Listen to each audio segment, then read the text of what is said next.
TMS fam, welcome back to the Motivational Monday here on the Morning Show. I'm your host, Brighton the Price Down Fanagan Joman, and we're excited to kick off the week with a special segment that's sure definitely going to inspire you and uplift you. Right now, we're talking all things dreams, but not just any dreams. We're diving into the world of dream interpretation, and with the one and only who's better to help us to explore all these fascinating topics than the renowned Pastor Winning. Pastor, siyakwamukela ehlelweni lethu namhlanje Morning Show.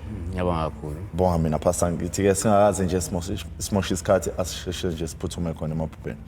Elokuqala Pastor, our first dream for today. This lady's child had a dream where a black dog suddenly transformed into a snake. What could this mean? Asike silalele.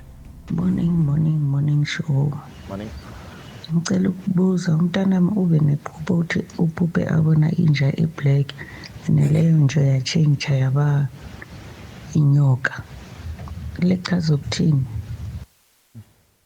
Pastor?